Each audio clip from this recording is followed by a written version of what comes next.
To do list कैसे बनाएं। मैं अपनी हर वीडियो में अधिकतर आपसे बोलती हूँ कि हमेशा लिस्ट बनाकर काम करें। तो आज मैंने सोचा क्यों ना इसी टॉपिक पर वीडियो बनाया जाए कि लिस्ट को बनाया किस तरह से जाए। चलिए जल्दी से देखते हैं 9 पॉइंट्स के थ्रू कि लिस्ट को हम किस तरह से बना सकते हैं और उसका अधिक से अधिक यूज कर सकते हैं।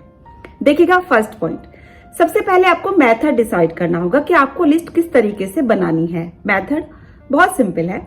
आपको डायरी या पेन पर लिखना है कि आप पूरे महीने या पूरे साल का आपका क्या शेड्यूल है, आप किस तरह से काम करना चाहते हैं। आप फोन पर ज्यादा कंफर्टेबल हैं, आजकल फोन पर भी ऑप्शंस होते हैं, या लैपटॉप पर, जैसे भी।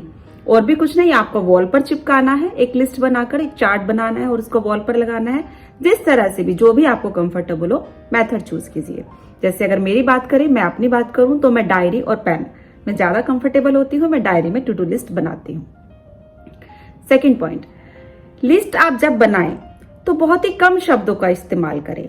जो भी काम आप उसमें लिख रहे हैं, फॉर एग्जाम्पल आप उसमें लिख रहे हैं कि आपको मंडे को डस्टिंग करनी है, तो पूरा एक्सप्लेन ना करके मंडे को डस्टिंग करनी है, नहीं, इस तरह नहीं। शॉर्ट में मंडे डस्टिंग आपको अगर फुल हाउस की डस्टिंग करनी है, केवल फर्नीचर की डस्टिंग करनी है, केवल जरूरी सामान की डस्टिंग करनी है, जिस तरह से भी, मैं जितना कम से कम शब्दों का आप इस्तेमाल करेंगे, आपके लिए लिस्ट को पढ़कर काम करना उतना ही आसान रहेगा।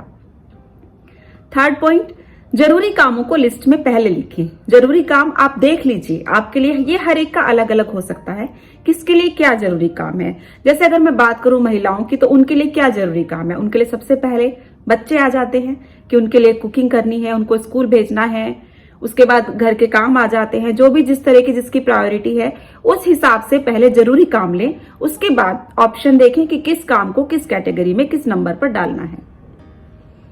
फोर्थ पॉइंट, समय सीमा जरूर देखें। आप देखें कि आप अपने दिन का कितना समय किस काम को दे सकते हैं। आपको डस्टिंग को कितना समय देना है, आपको किचन में कितना समय देना है, आपको मार्केट कब जाना है, आप उससे कितना समय दे सकते हैं। हर काम की पहले समय सीमा देखें, उस हिसाब से अपनी लिस्ट बनाएं। सिक्स्थ पॉइंट, कैटेगरी बनाएं। डेली, वीकली, मंथली, ईयरली, 4 तरह से आपको इस काम को जरूर बांटने हैं।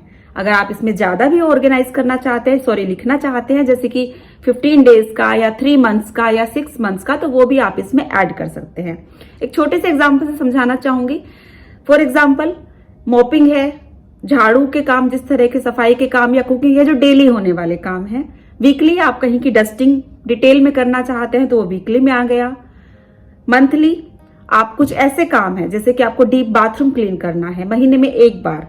पूरा बाथरूम डीप क्लीन रेगुलर या वीकली भी इतना पॉसिबल नहीं होता। फॉर एग्जांपल उसे आप महीने में एक बार की कैटेगरी में डाल सकते हैं।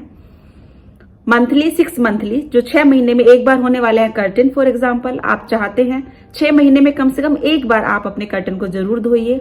ईयरली बहुत ही डिटेल की जो सफाई होती है, बहुत ही खुलकर सारे घर की डस्टिंग, विंडो, जो भी साल में ईयरली में होने वाले, वो ईयरली में डाल दीजिए, साल में एक बार होने वाले काम। तो इस तरह अपने हिसाब से ये सबके अलग अलग हो सकता है। कोई पर्दों को 6 महीने में धोना चाहता है, कोई 3 महीने में, कोई हर महीने भी धो सकता है, कोई चाहे तो 15 दिन में भी धो सकता है। तो सबको अपने हिसाब से अपने सभी कामों को कैटेगरी में डाल दीजिए। चलिए बात करते हैं 7th पॉइंट की। अपडेट करते रहिए। अपडेट मतलब बेहतर बनाना लिस्ट को। ये नहीं कि एक बार आपने बना दिया, आप उसी के बेस पर काम कर रहे हैं। जैसे जैसे आप लिस्ट के अकॉर्डिंग काम करते जाएंगे ना, आपको खुद पता लग जाएगा कि मुझे इसमें क्या चेंज करने हैं, क्या मेरे लिए इसमें करना और अच्छा होगा। तो आप अपनी लिस्ट को बेहतर बनाते रहिए, उस लिस्ट को हटा दीजिए, उसी के बेस पर जो आपने देखा आप उसमें चेंज करना चाहते हैं, एक दूसरी लिस्ट तैयार कीजिए और उसके अकॉर्डिंग काम कीजिए। चलिए बात करते हैं 8 पॉइंट की।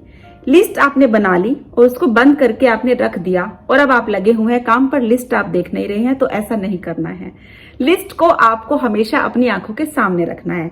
देखिए, अगर मैं अपना बताऊं कि मैं कैसे करती हूं, क्योंकि हर समय डायरी लेकर घूमना भी पॉसिबल नहीं होता, तो मैं हर दिन सोने से पहले, रात को पहले दिन, एक स्टिकर नोट्स जो आते हैं, उसके ऊपर जो नेक्स्ट डे का मेरा पूरा काम है, उस डायरी में से वो लिख लेती हूँ और वो फिर नोट अपने सामने कहीं किचन में या जहाँ मेरी आते जाते पूरा दिन नजर पड़ते रहे, उस पर लगा देती हूँ एवरी डे।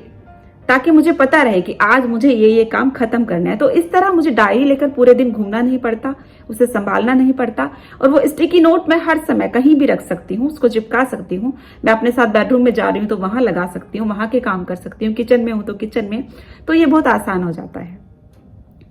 देखिएगा 9th and last point, method change करके भी देखिए। मेथड चेंज, अगर आपको थोड़ा अनकंफर्टेबल लग रहा है इस तरह से काम करना, मैनेज नहीं हो पा रहा है, ऑर्गेनाइज नहीं हो पा रहा है, लिस्ट आपको थोड़ी समझ में नहीं आ रही है कि क्या हुआ, कुछ गड़बड़ है, कुछ चेंज चाहिए, तो कभी कभी मेथड चेंज करना भी अच्छा हो जाता है। मेथड, डायरी आपको नहीं समझ में आ रही है, आप फोन में करके देखिए, आप लैपटॉप में करके देखिए, आप दीवार पर एक बड़ा सा चार्ट लगा दीजिए, उसके ऊपर काम लिख दीजिए। कोई भी, जिस तरह से भी, और भी नए आइडियाज कुछ हो सकते हैं जो आपके पास हो, तो मेथड चेंज करके देखिए, ये भी एक बहुत अच्छा ऑप्शन है। करके देखिए। लिस्ट के अकॉर्डिंग काम करने से आप अपने दिन का काफी समय और अपनी काफी एनर्जी बचा सकते हैं, और वो समय और एनर्जी आप अपने कुछ जरूरी और कामों में लगा सकते हैं। Thank you so much. I think video helpful रही होगी। जल्दी ही मिलूंगी नेक्स्ट वीडियो में, तब तक बाय बाय।